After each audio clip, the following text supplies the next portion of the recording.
Today is Testimony Tuesday. You're about to hear an interview by Pastor Adam Dragoon in Virginia Beach as he asks one of our fellowship pastors about how God has radically changed their life. Be aware that the free version of Testimony Tuesday only includes the first half of the conversation.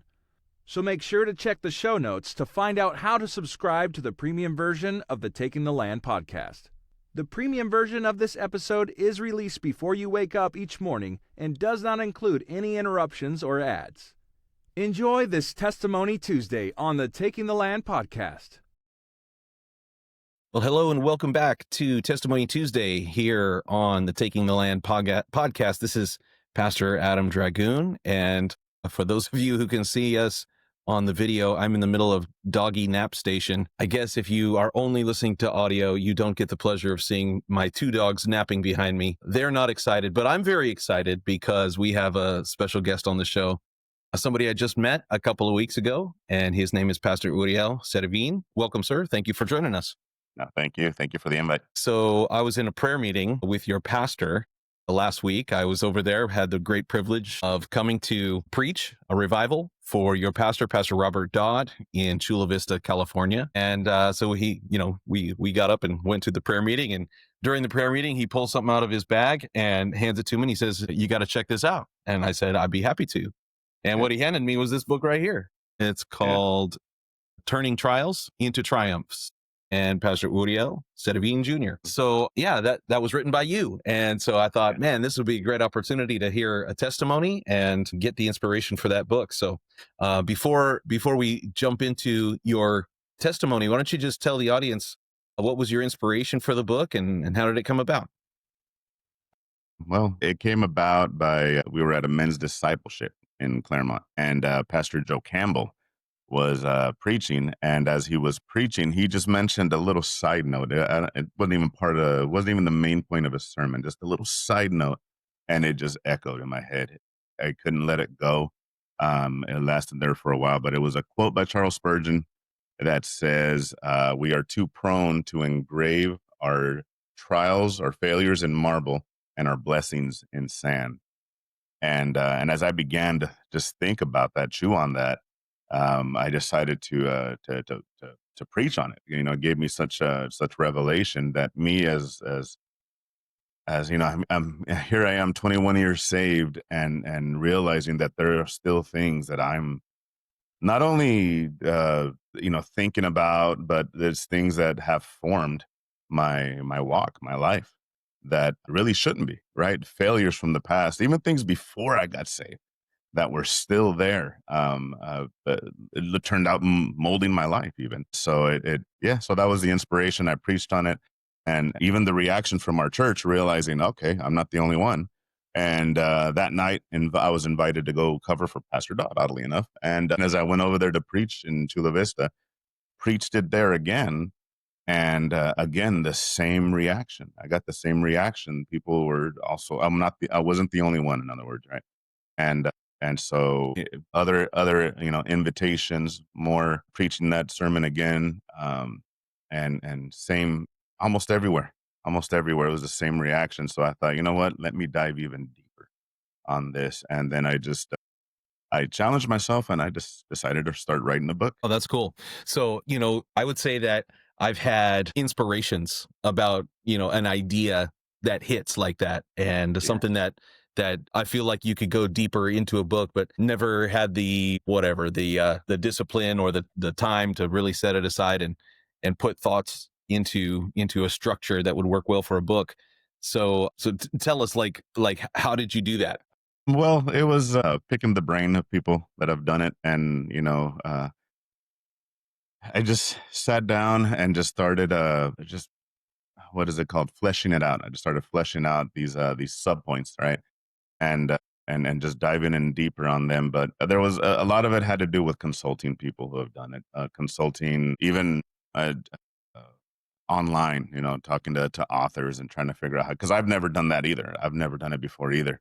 And so this was all a new challenge for me too. I didn't know. I just didn't know. I didn't know how to do it. I just knew that I wanted to dive deeper into it and challenge myself to start writing.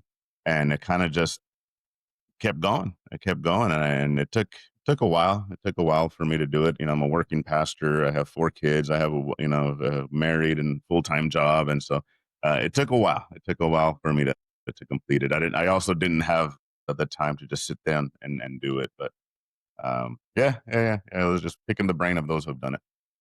Okay. Well, that's really cool. Well, we're going to get back to the topic of the book, which I really want to dive into. But before we do that, I believe that topic definitely flows out of your personality and who you are, your background. So in order to give our audience the full scope of what this book means and how it can help them, I think it'd be helpful for us to dive into your testimony on Testimony Tuesday. So Pastor Uriel, why don't you, first of all, for people who don't know you, just give yourself a little introduction, and maybe like a conference style 3 to 5 minutes of where you are and what God has been doing in your life. So my name is, as you said, Uriel Servin. So conference style, right? You start with your name. There you go. Come on.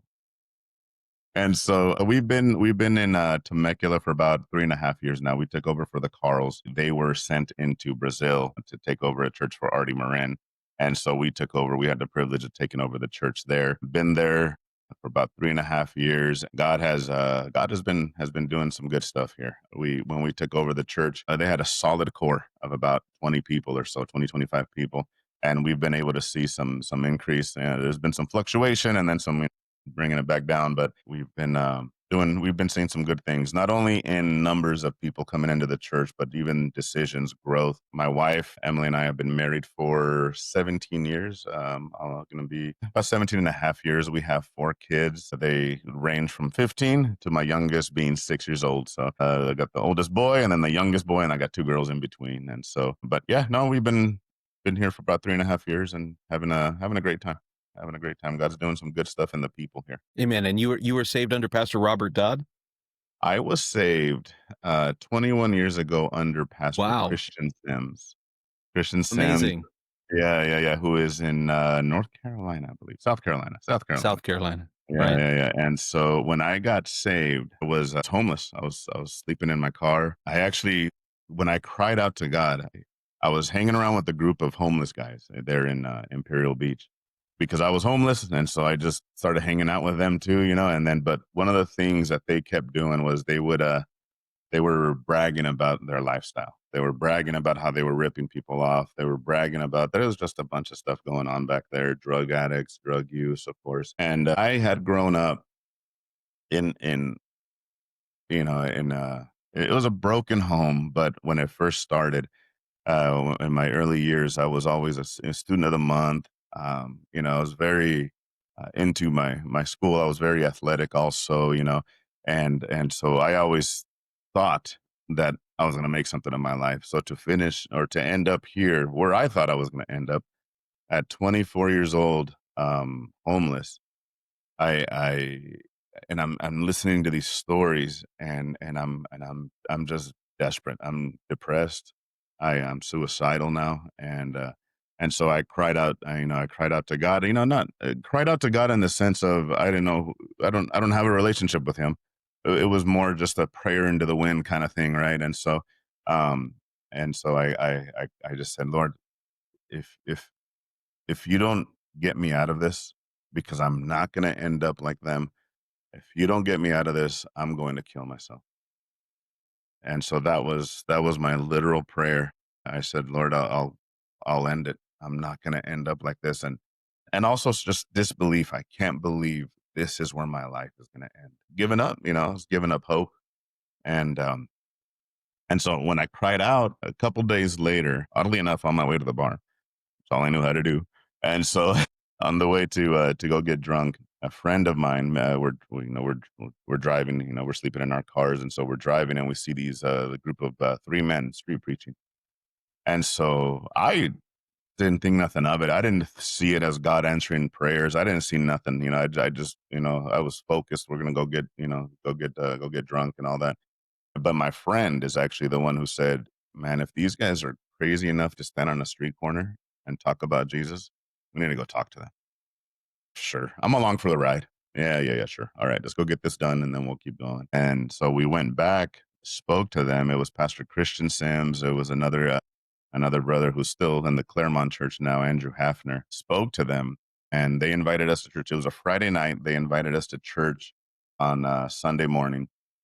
And that night, instead of going to get, what my plans were to get drunk, we ended up going back to our vehicles. And even that night, I just felt like a sense of hope. And I grabbed my cigarettes out of my pocket. I just crumpled them up, threw them in the trash, and I was like, all right, we're gonna do this thing. And so that Sunday morning, we drove to the church, and it was a tiny church. It was maybe, Pastor Sims can correct me if I'm wrong on this, maybe 800 square feet. It was a tiny little thing, right? And as we drove there, I saw it and I thought, I don't want to go in there, man. I don't want it's a storefront. I don't want to go in there. And but again, it was my friend who was like, he just said, "Hey, we're here. We might as well just go in. We're already here." And so I was, all right, let's do it. And so walked in, and as soon as he got to the offering, Pastor Sims, when he was taking up the offering, I can't remember what exactly what it was. It's been so long, but as he got to the offering and began ministering, I just remember here I am homeless, and I'm thinking, man, if anyone has an excuse not to give, it's me, man. Come on, I'm homeless, and yet I'm feeling horrible. Conviction at the time, right? I didn't know that. I was just feeling horrible because I didn't have anything to give. And so it was right then and there, actually, in the offering, as they're passing the plate around to all 12 of us, right? And so as they're passing the plate around, I just said, Lord, I have nothing to give you, but if you save my life, I'll give it all to you. I'll give it all to you. And so that day I came back that for that evening service. Even I had one of the brothers in the church took me out to lunch, made me feel welcome. And we that night came back again, it just felt this weight lifted. I felt, change. But that night, as I went to my car, one of the things I always tell people is that when I went to the car, nothing changed, right? You look at Saturday night, the way I went to bed, it was the same way in my car, no job, no money, nothing going for me. And then Sunday night, after two services at the Potter's house, going to sleep, and then going to bed. But the difference was that Saturday night, as I was going to bed and in my car and staring at the roof of my car, all I'm thinking is this is where it's going to end. This is I can't believe this is where my life ends. And then Sunday night, the total different perspective. Now it's God, you're going to get me out of this. You're going to help me. There is hope. And so it was it was an amazing thing. Nothing That changed, sounds like right? faith. Right. Nothing changed. Finances stays the same. Job situation stays the same. Nothing changed. But it was just faith. It was just revelation. It was God touching my heart and helping me out. And so yeah, that was an incredible day. What a miracle that you can Yeah. remember that. How you said that was 21 years ago? 21 years ago, Amazing. July 18th, 2004. Yeah. That's fantastic. So you also mentioned that when you were growing up, early years, that you were a good student and you were excelling. And so I'd like to hear the story of how you went from, like, what was your upbringing like? What was your family life like? And what was the process like to bring you to that point of homelessness and desperation? So I I grew up until about junior high. I had my mom, I had my dad there, and so it's there was discipline. There was discipline. There you see all the statistics, right, about a fatherless home, and I can testify to that. I was part of it. And it wasn't even that my dad was an excellent father, but just him being there, right? Just him being there changed things. And so, just going to school, doing everything, what I'm supposed to do, excelling, love sports, played football, played baseball, and so everything was good up until eighth grade. Then all of a sudden, between my seventh, eighth grade year, there started being problems in the home. There was always problems there. There was always issues. There was many times, and I mentioned this in the book, but there's many times when I would, going to bed, that we're hearing and from our bedrooms as children, your mother crying because dad is, you know, assaulting her. Dad is doing, and then just terrified. And he was always very, very volatile. There was moments of him loving you, right? But at a blink of an eye, he would take a tone that was it was really, really scary. You would fear for your safety. And even as kids, I feared for my safety only because if he would do that to my mom, why wouldn't he do it to me? And so all this was going on, right? And but still, his presence was enough to keep me in line. His presence was enough to keep me focused. I still remember this one time. I'm starting to hang around with the bad crowd, and he was still there, but I'm starting to hang around with the bad crowd, and I'm starting to adopt their attitude. Right? I don't care. No one's gonna tell me what to do. And so I remember one night we're all sitting in the bed of me and a bunch of friends were sitting in the back of my dad's truck, and my sister went out a few times. Hey, Dad said come inside. Yeah, shut up, shut up. Trying to be the rebel, trying to be cool. And so she was like, all right. And then she went in, and all of a sudden my dad comes out in his tighty whities with a belt in his hand, and we all fled like roaches. I ran inside, and I was like, all right, Oh maybe my this is a gosh. good decision. Now I should go inside. And so that's what his presence brought, right? But then again, the marriage started falling apart. They separated. There was a time of him leaving and coming back, and I had never really seen my dad drunk, right?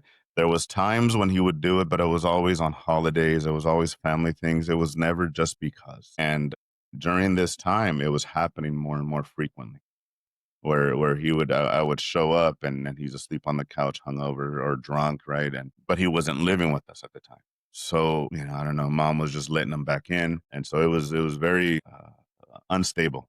It was an unstable time during that period when he was in the process of leaving, and there was even you know even during that time, he was still being violent. There was a time when I even had to challenge him to a fight. And it was, yeah, it was my whole world was just turning upside down. You know, and then so finally he left, and now mom is having to work uh, double shifts. Now mom's having to do, she's gone from the morning all the way to the evening. Right, she's It's not almost like you there. lose two parents, right?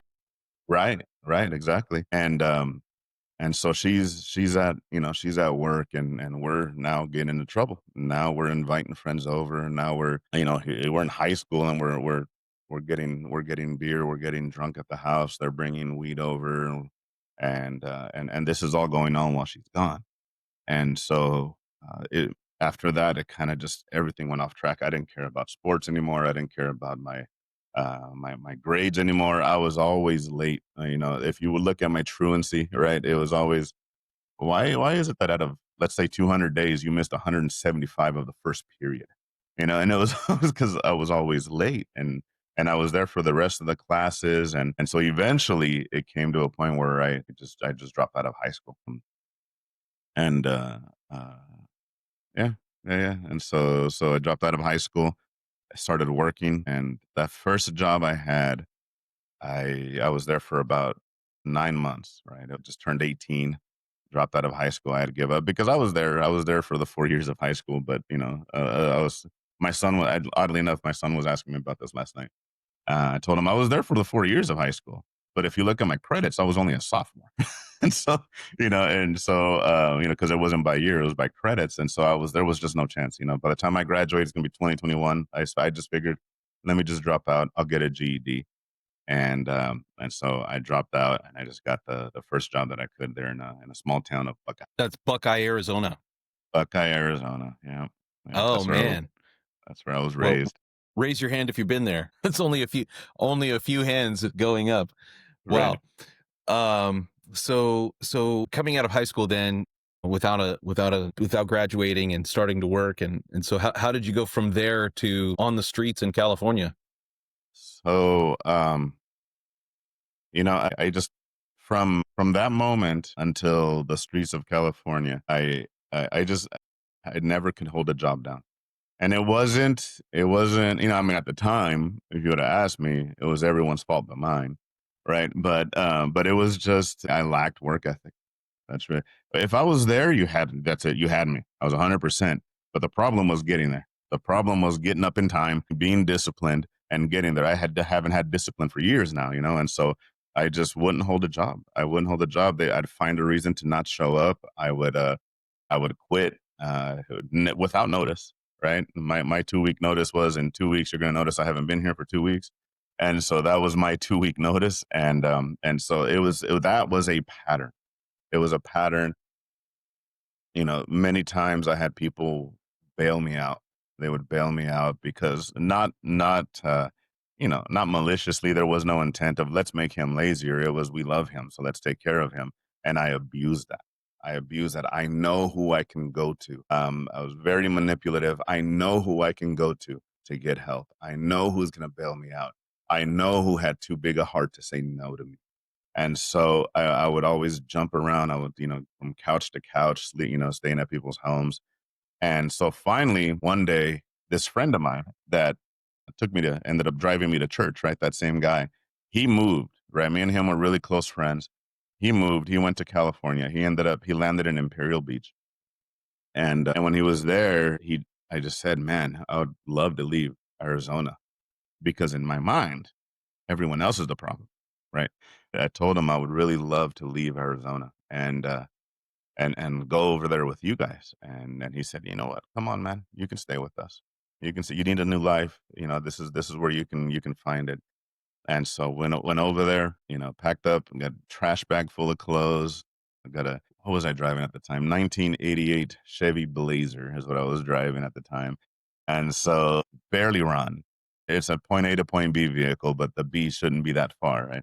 And so and so just loaded it up and started driving to California with I got a couple temp agency jobs just to come up with the money for the gas to make the move. I had just enough to get there, just enough gas to get there. The car made it, and moved in with this friend of mine. But what I didn't know is at the time he had gone about maybe 2 or 3 months without paying rent, and so as soon as I got there, maybe 2 weeks into it, we ended up sleeping in the streets. Going, for him, it was an adventure, right? That's the way he would see it. No, this is going to be an adventure. It's going to be fun.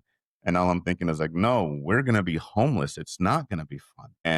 But sure enough, we ended up sleeping in the streets. I would in our vehicles, right? So not really in the streets, not in tents or anything. Like there's a bunch of tents on Imperial Beach, but I was sleeping in my vehicle, and even applying for temp agency jobs, somehow getting rejected for those. It was day jobs. It was day shifts. It was going to a construction site and cleaning up. There's not a degree needed for that. There's nothing needed for that. And I would go and apply for that, but somehow get rejected. And so eventually just that's kind of led to the depression, this being suicidal. One thing I forgot to mention is that suicide was a real option for me. It was a viable option. My dad, once when I turned 19, I had come to a place where, and I'm backtracking here, sorry. Um, I had come to a place where I was willing to reconcile.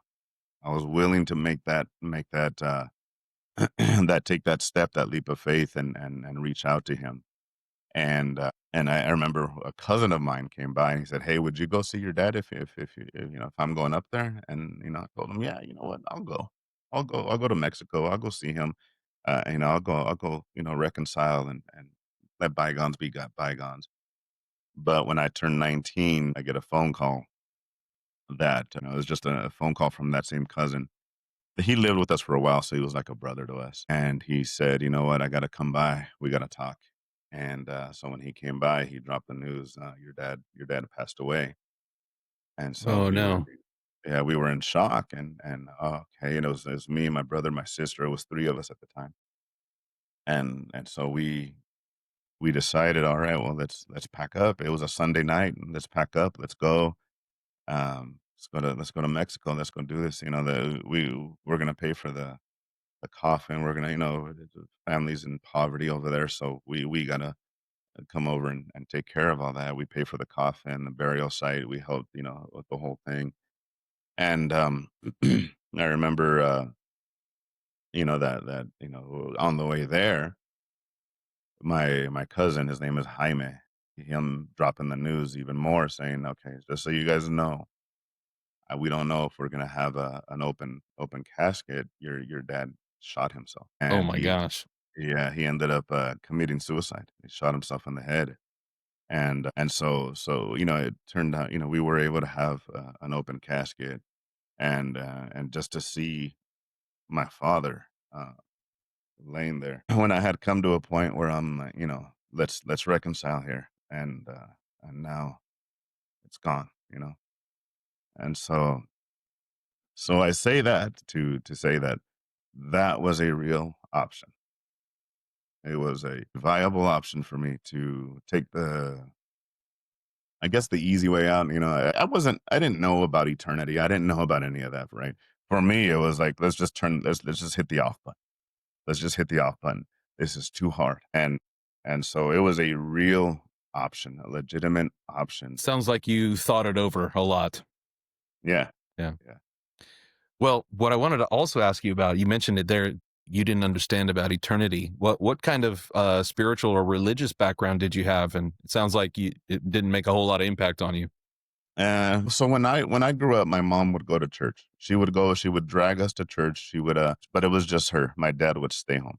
My dad would stay home. I remember 2 times seeing my dad in church with us as a kid. And so she would drag us to church, but there was no real, we didn't, they had children's church. They had all that. But by the time I turned, I want to say 11 or 12, we stopped going. We stopped going. We left Buckeye.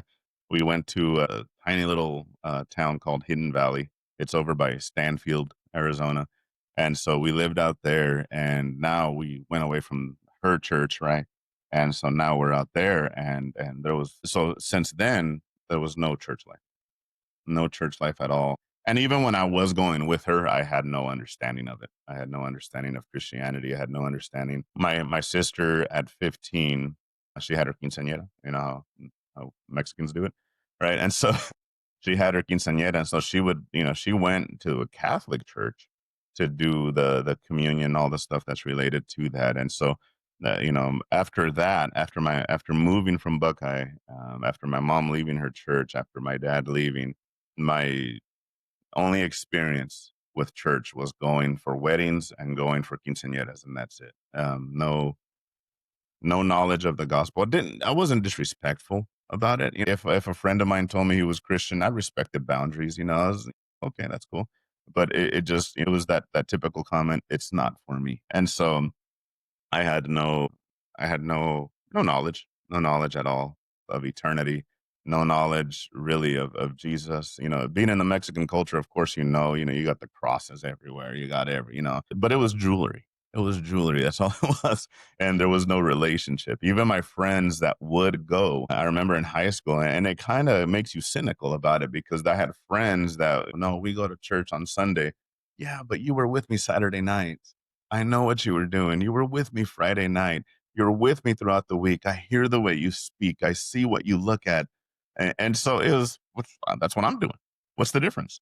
And so, that I was very cynical about it because, I just hadn't seen it work, right? Quote unquote work. And then, but I remember there was one time, I was in my early 20s, a family friend, they were inviting me to go see a play. The play was Heaven's Gates, Hell's Flames. I'm sure. I'm Hey, sure. Yeah, yeah, yeah. And so I went. I went to that play, and I remember all throughout. After high school through salvation, there was always times because obviously not holding a job and it took a toll, and people, I created my own reputation, right? So it wasn't anyone's fault, but there was times when there was just people would call me lazy, you're good for nothing, you're useless, and again, they weren't completely wrong, right? They weren't But again, I would what I tell people, what I tell our church, as I was a professional victim, there was times when even then I would consider suicide. I would, because again, it was a real option for me. My dad took that way out. Maybe I could too. And there was a lot of times when I would contemplate it. And my thought process was, when I'm gone, they're going to miss me. When I'm gone, they're going to see. And so I went to this play, and I remember they had a suicide scene, and man, that that got me. That got me. It was just the sight of, there's a girl holding a pistol to her head, and the sight of the devil standing behind her saying, do it, and to realize, is that what's going on? That's what's going on. And so they pulled an altar call, and that was, I can honestly say, for the first time in my life, that was the first time I heard the clear gospel, the Wow. very clear gospel. I grew up in, even if you go now, the Buckeye Church, the Fellowship Church in Buckeye, is literally 1 block from my house. They weren't there Oh, at the time. wow. Yeah, they weren't Okay. there at the time. They got launched when I got saved. I think my first year of getting saved, they sent a church into Buckeye. But I had 4 churches within a block radius of my house, and I never heard the gospel. Never. And so I went to this play, and then I hear the gospel very clear. And so, it was a one-time decision. Yeah, Where no, well, where not was much. that? Where did that take place? This was in, man, I wanna say Litchfield, Arizona. It was in Litchfield, Arizona. It was before I went to California, so I'm jumping around here. Sorry, I hope not to confuse anyone, but It's okay. um, Yeah. I'm jumping around quite a bit. So, but I heard, they took they did an altar call, very clear message, and on the outside, all you see is a guy with his head bowed, but on the inside, there was a war. There was a battle. It was, you know, as they're saying, raise your hand if you want to receive Christ. Raise your hand. Inside, there's the battle of I need to do this. I need to do this. I need to give my life to Jesus. And then at the same time, but I'm not done yet. I'm not done with the partying. I'm not done with the having fun. The reason I went to that play was because I figured I have enough time after to go to the clubs with my friends, because the play is early enough. It was a Saturday night. It was a Saturday night. And so in my head, I'm thinking I have enough time afterwards to go party with my friends. But I heard the clear gospel. I did say a prayer that day, and I didn't follow through. I didn't. I went to church a couple times after that, but I didn't follow through. I didn't follow through. And so, but that stayed with me. That stayed with me. And to, again, later, years later, when I'm homeless in California, that scene stayed with me. And even though I'm suicidal, and for years forgot about that, I remembered that I can find. But again, it was, me giving God an ultimatum, right? Save me or I'm gonna kill myself. And so, but by His grace, Wow. He saved me. So, a couple of questions about this story. So, Mhm. you mentioned that you felt like you were a professional victim. Where do you think that came from? How did that get started in your mind? How did that develop? It started in high school. Started in high school. I had a counselor, and she cared for me. She truly cared for me, right? But what would happen is, anytime I would ditch class, anytime I would ditch school, I would tell her about it, and she would say, "Well, let me give you a note saying that you were with me." And because my parents went through a divorce, from a broken home, all this, right? And so, although, a lot of it did have its toll, right? Now I know how to manipulate it. Now I know how to take advantage of it. And so I just knew, since high school, I knew how to do that. I knew that if I can just tug on some heartstrings, I would be okay. I would get bailed out. Bailed out of my own decisions or lack of decisions, right? But I just knew that somehow, some way, I'd get out of it. So, whenever we think about the victim mentality, I always go back to the story of the man at the pool Mm, of Bethesda in the mhm. gospel accounts, and the man who's there for 38 years. Yeah, And I just recently preached through this also, right, and how easy it is for us to get stuck in a place where we have no business being there. This guy had no business being there. He knew better, right. and he could have been out of there a long time ago. But there he was, sitting by the pool. And when Jesus asks him, "Do you want to be made well?" his head is all full of excuses about why he can't get to the pool and nobody's there to help me. And I see that victim mentality there in that story. Yeah. Does that, Sure. do you identify with that? And Oh yeah. I guess obviously you got saved, so that changed a whole lot. But how do you see breaking out of that? So just so for me, it was because I've also ministered on that too, right? I've also preached on that same, the victim mentality. And but for me, it was, I just got to the point. I left I left where I was enabled. I left where I was bailed out. And I was in Arizona, right? I left that. And so now I'm in California where I don't have anyone that can do that for me. And so it was desperation. It was desperation. That I cried out to God, but there was still, I got saved, and obviously you don't change completely overnight, right? And there was still some of that going on in me. Pastor Sims had to deal with a lot of that, where you would have to challenge me. And it was again, it was now, here's a man who's able to challenge me now when I lacked that my whole life. I wouldn't allow that in my whole life. I was too smart. I was too strong. I was too charismatic. No, no, no, I don't need all that. But now here I am in a church with a pastor who's allowed to speak into my life, and now he's challenging that. He's challenging those notions of when I tell him, I lost my job. Well, what happened? What did you do? Before it was I lost my job when really I quit, but it was I lost my job, and it was sympathy. It was, again, they loved me, right? They loved me. It wasn't that they were trying to make it worse for me, but instead of just, taking my side right away, there was, well, what happened? Yeah, well, when you work, you got to make sure you're there in time. You got to, I still had those old habits. I still had those old habits when I got saved. I still had those where I think the first couple jobs, they were the same. It was the same pattern as before. It was the same, but this time I had someone there to chat, and it wasn't just my pastor. It was other men there. It was Andrew Hafner. And by the way, Andrew Hafner actually pioneered the church that I'm at right now in Temecula. He pioneered it, and then Justin Carl took over it, and then so now I'm there. And so, but That's they had pretty cool. yeah, yeah, yeah, yeah. And so, he was always there in his own way, right? He was very rough around the edges, and I know if he listens to this, he'll know.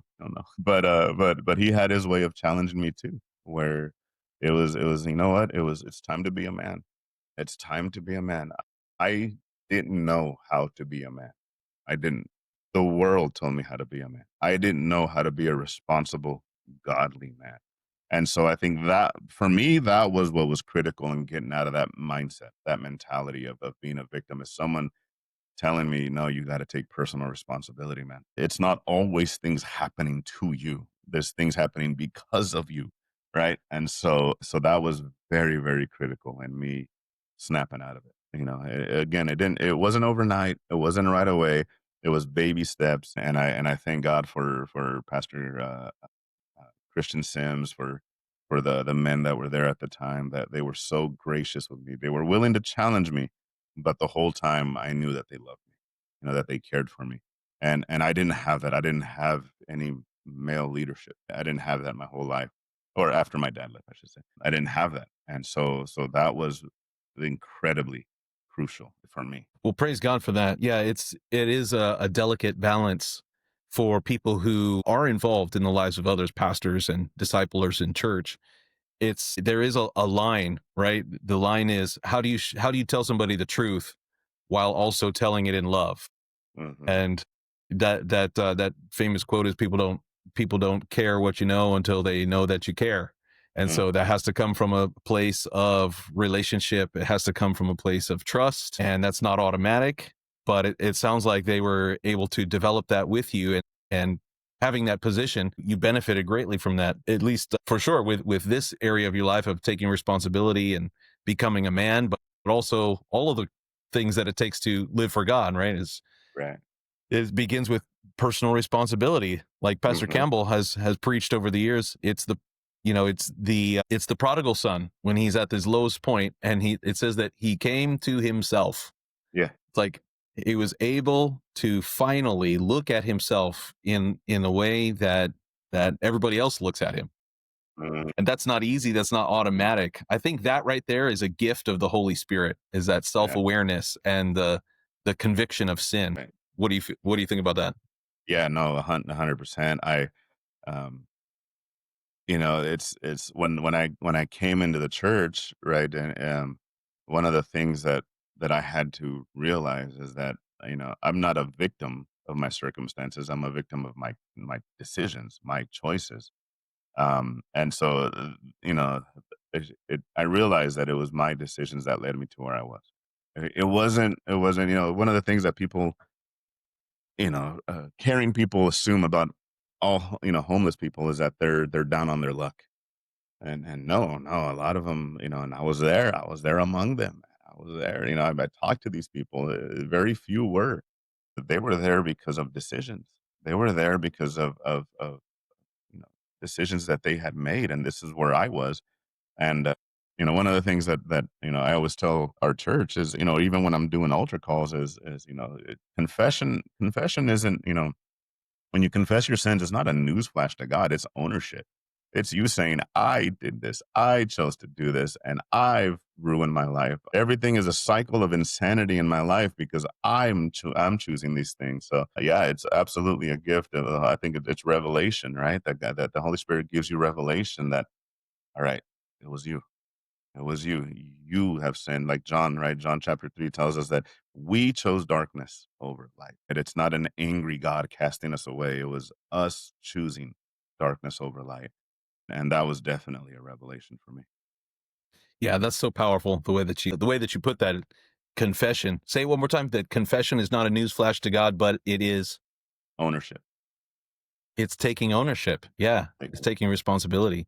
It's agreeing with God. I think that's the original Greek word behind our English word confession. It means to say the same thing. Hmm. So God already knows. It's Right. just us coming to the same place, coming to the Right. same agreement. So Yeah. that's interesting. So I have kind of an unrelated, I guess it's related, but an adjacent question for you, because you know Jesus says so many things, and especially in the Sermon on the Mount, about how we treat the least of these. And Mhm. I've gone back and forth in my own mind on this particular topic when it comes to helping homeless people. So there was a time that I would assume that, giving $5 to the guy on the street corner was my Christian responsibility. Mhm. And if I didn't do that, that I was a bad Christian.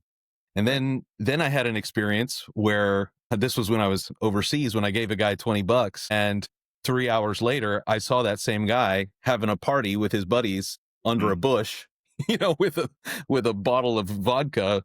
And I'm like, oh man, Yeah. this is what they're doing with. And so then I went through a time that I never, I would see the guy, I would pray for them, Yeah. but I would never actually give them any physical help. Yeah. So I guess to where I've fallen now, and I'd love to hear your thoughts on this, is let the Holy Spirit guide me. Sometimes there are Yeah. people who do need help and would really appreciate help, and you're helping the least of these, and you're helping Christ. But then other times there's just people who are going to take advantage of that and are Yeah. playing the victim, and they're a result of their own bad decisions, and helping them in that situation, our help is Mm. actually not helping them, and it's going to make Right. things worse and just enable. So where do you fall in that conversation, and what are your thoughts? I I agree that giving them money is not, to me, not always the best decision because of because I know where it's going. I know where it went for me. I know where it went. One of so Sunday night after my first service, this brother Andrew took me to the grocery store. He bought me a loaf of bread and peanut butter and jelly, and he didn't give me money, right? And I don't know if it was just being him being a cheapskate or if it was just wisdom, right? And so, but that was for me. I was extremely grateful because it fed me. It fed me for a week, right? And so I was able to still, wrestle through some things, continue to start diving into my Bible, go to church Wednesday, but I wasn't starving. I had something to eat. It was just peanut butter and jelly, but I was extremely grateful that I had something. And to be quite honest, if he had given me money, I can't say without a doubt that I wouldn't have drank it. I can't say that because I was still battling those old demons, right? I'm still battling these old nature, and to me, that was one of the wisest things that he could have done is buy me peanut butter and jelly. So we have a guy in our church that what he does is he drives around with $5 gift cards from McDonald's, and so when he sees someone, he'll give them that $5 gift card. And Uh, and God, one guy is coming that he came in. He was a habitual backslider in this church. He got saved under Andrew, and just in and out for years. The church has been there for 16 years now, right? And he's been in and out that whole time, but he's been coming steadily now for I think a year and a half, 2 years. And he's even said, "This is the longest I've ever been anywhere, not just in church, anywhere." He's always just moved around, and now this guy has his own taco cart. Now he's getting hired wow, for, yeah, that's and so so, but cool. he was one of those homeless guys. He would when he first got saved, we'd be on outreach, and he would tell me, he's pastor, if this was 2 years ago, I would have taken that right there. People leaving stuff laying on, So he's even telling me that. But now he's a giver in the church. He feels called to preach. He has his own business, and it's just an amazing thing what God is doing. But these are all people that were takers, that were exactly what you're talking about. You give them money, they're going to snort it. You give them money, they're going to drink it. They're going to inject it. They're not going to do anything good with it. Yeah, that's probably wisdom. Well, fill us in on the rest of the story then, what brings you to today, which is the discipleship process. I know this is a lot to pack into a short amount of time, but how was it that God called you into the ministry, and what was the process? What did it look like? It's not automatic for everybody to seek a Right. pastoral calling, but Right. how did you get to that place? And maybe also tell us about your family and what was that journey? What did it like? So when I first, it was very quick after getting saved. Very quickly after I had that the calling, but at the time I felt like a burden. I felt um like God was forcing me to do this, right? But it was very quick. I'm watching my pastor preach, and just a very obvious voice saying, "That's what I want you to do. That's what I'm called you to do." And I'm looking around because I was very, when it came to being a smart aleck, I was very vocal, right? And it was very, there's an opportunity for a joke. I'm gonna take it. I'm gonna hijack this whole thing, and I'm gonna be a smart aleck. But when it came to the godly things, I was very timid. I was whenever they'd ask me to give a testimony, no, no. There were a few times Pastor Sims would say, they would call me Junior at the time, right? And he would say, "Junior, can you close us in prayer?" Nope, nope. And I'm there for months. I'm there for months, and I still no. I was the only one who would tell him. Everyone else would be brave enough to be like, "All right, yeah," and then a butchered prayer, but they were brave enough to do it, right? I wasn't even brave enough to do it. I didn't want to speak. And I would just say, no, we'd go street preaching. Street preaching is how I got saved. And here we are street preaching. And I don't want to get on the bullhorn. I don't want to tell people about, I had no problem one on one, right? If it's a Saturday outreaches or whatever it was, I'd go do it. I'd tell people, I'd give them a flyer, speak to them, but I could not in front of a crowd. I could not do it. So, um, I don't know if this is funny, but you've probably heard that saying, right? That people would rather die than speak in public. That's literally my testimony. I would rather I was suicidal, but I just didn't want to. I didn't want to do it. And then Pastor Rick Buckles, when I got saved, Pastor Rick Buckles was just the week before was just announced to go to Turkey, to Izmir, Turkey. And so he came in, and because that's our leadership church, was the Claremont church. At the time they were in Mira Mesa, but so he came in and preached a revival, and there was a word of things that I in my closet prayer said to God, and I didn't know that this was a gift. I mean, I'm saved 2 months, right? I didn't know that this was something that happened in Christianity. I didn't know, I didn't know that much yet in the Bible. I didn't know. And so, but there was times when, again, as I'm being called to close in prayer, no, let's street preach, no, but I still felt this call from God that in my prayer closet, I would say, God, why are you bothering me with this? Why are you bothering me? I'm afraid to speak. I can't speak. My friend who got saved would randomly stand on the rock in the Imperial Beach there in the beach area and just start preaching. And I just thought, wow, the boldness. There was guys there that would just same thing. They would just in a restaurant stand on a table, begin to street preach, and I'm there saved but embarrassed, because but I'm just admiring their boldness, and so I'm crying out to I'm praying and I'm asking God, why are you bothering me with this? Why me? Why me? Look at this guy. Look at that guy. Look at this guy. He's 16 and he's willing to do it. Why me? Why me? Why are you bothering me? And so then, we have this revival. But again, this isn't something I've mentioned to my pastor. Now we're in this revival. Pastor Buckles gives me a word and he tells me, that you have said, God, why not them? Why have you chosen me? And I still remember the words he said, but one day when you speak, the blind will see and the deaf will hear. It was Wow. my mind was blown. My first reaction was to look at my pastor like, why'd you tell him? And then remembering, and then remembering, wait, I didn't tell him. I didn't tell him. And so that was my first, all right, now we gotta power through this.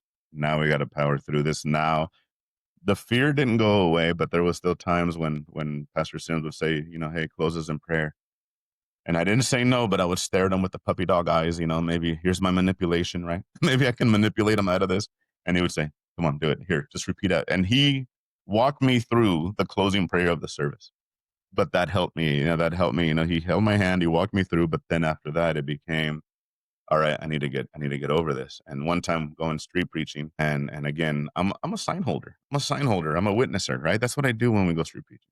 I'm useful, but this time I just willed myself. I said, you know what? I'm done with this. I'm done with this fear. I'm done with this timidity. And so I grabbed the bullhorn, and before we can even go out there and open in prayer and sing, I had to dive in. I had to just dive in. I just began street preaching, and the whole time my voice shaky, right? My voice shaky because I'm preaching, and but I just had to dive in, because if there was going to be time of prayer, there was going to be time of pep talks, there's going to be time of, I'm going to say no, I'm going to back out. So I just went out there, grabbed the bullhorn, and I started street preaching. And so after that, it was who you see now, the guy who can't shut up, right? It's the guy who, if there's an opportunity with a mic, I'll do it, right? And so there's, I love it. there's been times when we were in a concert, and I remember one time we were at a church here in Fallbrook, and the pastor asked one of our guys to do the altar call. And when the altar call came, he thought it was play music for the altar call because he's our guitar player. And so everyone just stayed staring at each other, and I just said, "Oh, I'll do it." And I grabbed the mic and I just started doing the altar call. There's no way. There's no way. 10 years before that, there's no way I would have done that. I would have been, pastor will do it. Someone else will do it. And so that kind of, I started enjoying it. I started I loved witnessing. I love street preaching. And so there was opportunities for Bible studies. There was opportunities for a Spanish ministry. Um we didn't have a translator in our church, but we're in Imperial Beach, and you were to here in Chula Vista, we're a stone's throw from Tijuana, right? It's right Yeah, it's there. right there. It's right there. And I could so see the smog rolling over the right, border. that's right, that's right. And so my pastor asked me, "Hey, are you willing to translate?" And so my first language was Spanish, right? And both of my parents, they're both from Mexico. I took ESL all the way to third grade. It was my second language. I was held back in the kindergarten because I didn't speak English, right? And so it was my first language, but then it went away from it. I went away from it and I didn't speak it at all. And when I did, I was embarrassed, and it was broken because it was very, very broken. It still is. But I just jumped in and said, "Yeah, I'll start doing it. I'll start translating." And still remember the first service. We have a little window where I was translating from, right? And I'm watching my pastor, and I'm watching the one lady that's there for translation, and it is so encouraging when I see her shoving the earbud into her ear farther and with this face, and I just like, oh, gosh, just keep going, man, just keep going. And so, but I started just translating the services. Eventually that grew into a Spanish ministry where Pastor Sim said, "Hey, let's start doing Spanish services." And so we started doing, my wife and I met her 4 years, I think. Well, I met her right when I got saved, but at the time there was another friend of mine who ended up backsliding, had a crush on her. So it was, whatever. And but I met her, started talking to her. We started talking after a January conference, and I'm gonna get back to the Spanish ministry thing. I was gonna, but I started a. What happened was a January conference. I was hanging out with them. They had a friend who would always be around them, protect them. He was very protective of them from the Spring Valley Church, Pastor Chris Lloyd. Uh, he was very protective of them there, but he wasn't there. And so I thought, I'll do it. I'll do it for him. And so I would go whenever they would have meals. I would go, but I would sit a table away. I didn't want to bother them, right? And so, but then we started hanging out, and she had this thing where her friend told her, "Why is he always mean to me?" And I thought I was being funny, right? And so she said, "Why is he always being mean to me?" And so my wife Emily at the time said, if you're just nice to him, he'll probably stop." And so Emily started being nice to me. And of course, I translated that as she digs me, right? And so in my head is, oh man, Of she's course. yeah, right, right. And so on the way home from conference, I just kept thinking about her, and I would tell myself, no, no, because I've known her for a few years. I was like, no, dude, no, you can't, not her, and that's just okay. All right, conference. Which sermon did I like?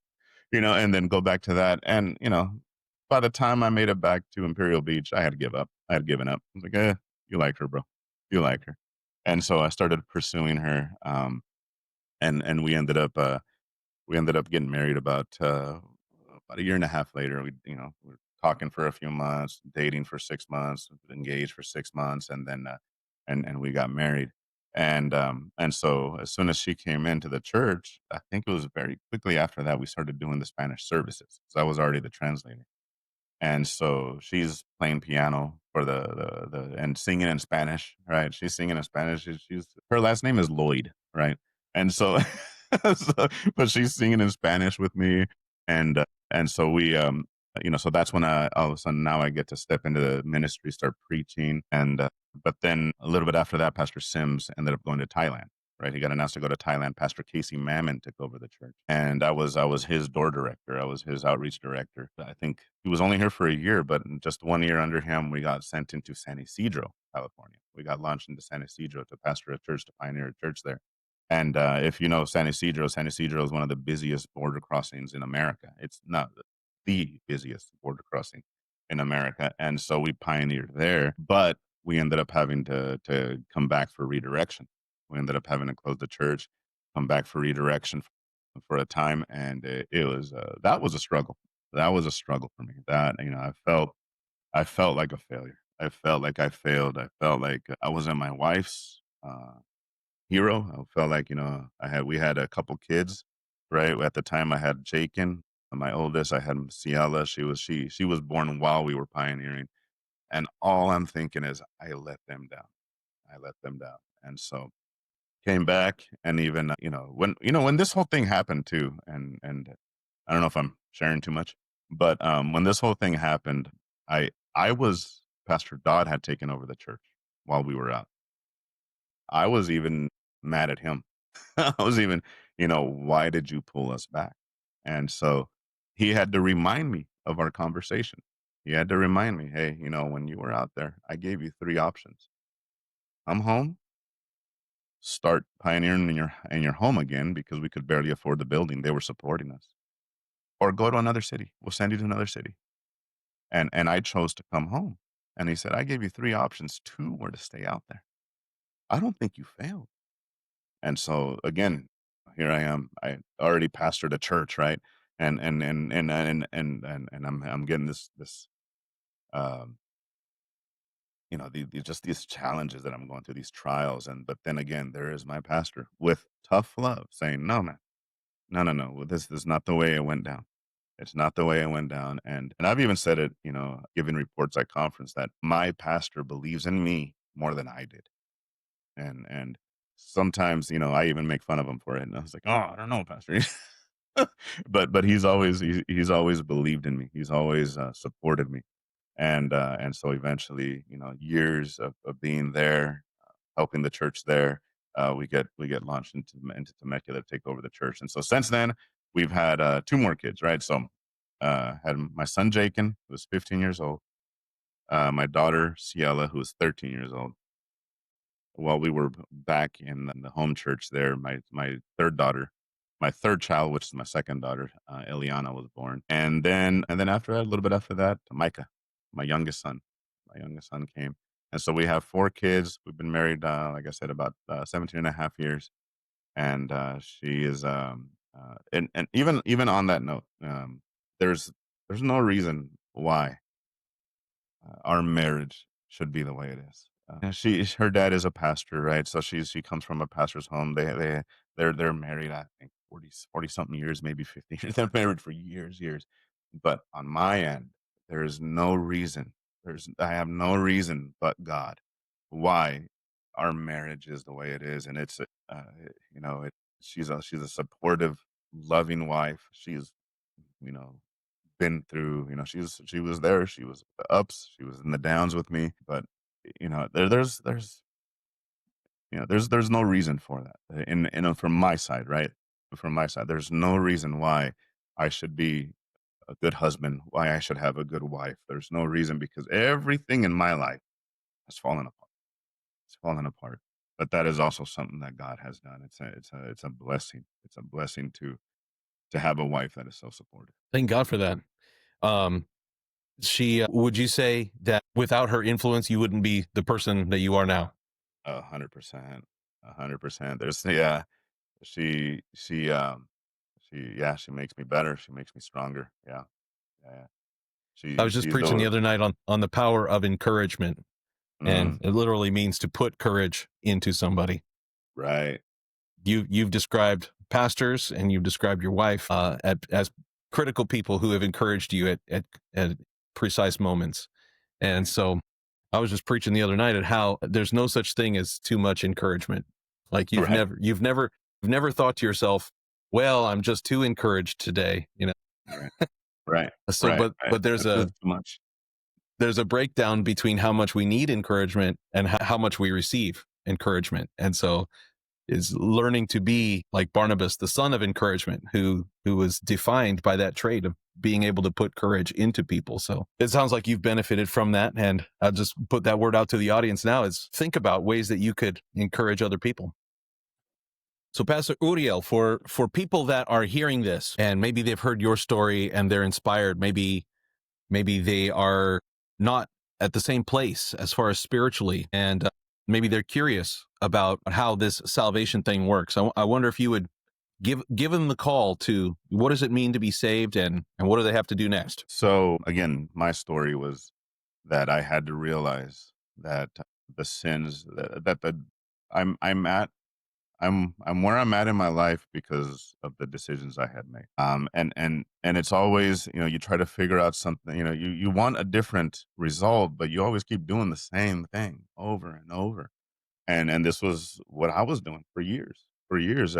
I wanted a different life. Again, I left. I left because I wanted something different, but I continued to do the same thing. And so it wasn't until I got desperate enough to cry out to God that things then began to change. And so what I would say is if you look at the results of your life and you see where it's at, you're feeling maybe hopeless, you feel like things can't change, you're in a desperate situation, family situations, financial situations, and you feel like things just don't have a chance of changing, then it's something that you got to do different also. You also got to change, and that is crying out to God. One of the phrases I really don't like that I've heard is give God a chance. No, no, he's another phrase is God, God is just a crutch. No, he's a lifeline. He is my lifeline. I was flatlining and he brought me to life. He didn't help me walk. He resurrected me. He brought me to life. And so if you want that with your life, if you want change, then you have to cry out to God. And I know that's very Christianese of me, right? Cry out to God. But you have to believe that Jesus died on the cross, that he rose again the third day, that he took the punishment for your sins upon his body. Every sin, every even bad intent that you ever had, he took it upon his body. He bled from, when they put the crown of thorns. So even the thoughts, that were bled for, everything was bled for, and you need Jesus. I'm not asking you, I'm not going to tell you that you need to give him a chance. You need Jesus. He is the only thing that can change. I was at a dead end road. I wanted to give up. I was done. And it was when I went to church and I heard the gospel and I accepted Christ as my Lord and Savior. By that I'm saying I accepted that He died for me on the cross. He took the punishment for my sin. That is when things began to change. When I started doing things differently, and by that, going to church. Because it's a faith thing. You put your faith in Jesus. You give your life to Him, and you believe that He died for you on the cross. But it really, really matters in my life, and as a prime example, it matters who you have around. It matters. It matters that you have people around you that believe in you. It matters that you have people around you that can help you serve God, that can teach you how to serve God. As I said, I was a full grown man and I did not know how to be one. And it was in the church that I learned how to do that. So I would plead with you. I wouldn't even advise you. I would plead with you to surrender your life to Jesus Christ. That is the only way to find hope. That is the only way to find true change. Amen. Well, thank you. Thank you for that. We also want to encourage you, if that is something you're seriously thinking about, there's also going to be a link in the show notes below to our fellowship map, cfmmap.org. And there you can find the closest fellowship church to you. We would highly recommend you go and seek out a relationship with somebody there who's going to lead you in the right direction. So thank you for that call. You've overcome some trials in your life, and you have turned some trials into triumph. So we're going to take a quick break, but after we're back, I want to ask you a few more questions about the book here. And we're going to make that for our premium audience only. So if you want to get in on that second part of the conversation, there will be some links in the show notes below. You can subscribe to the premium version so you can catch the second half of this conversation and learn more about this book. We'll also make sure to leave links there to all the places that you can purchase this. I just saw, I'm looking at Amazon. There's a good Amazon page for this book, and also it's free for the, what do they call it? For the unlimited, Kindle Unlimited. So if you're already on that, you can go take a look at this book right away. But for those who are not premium subscribers, we appreciate you listening, and we thank God for all of you. We will see you again on the next time we have a Testimony Tuesday. But for those who are premium subscribers, we'll be right back with the second part of this conversation. Thanks a lot.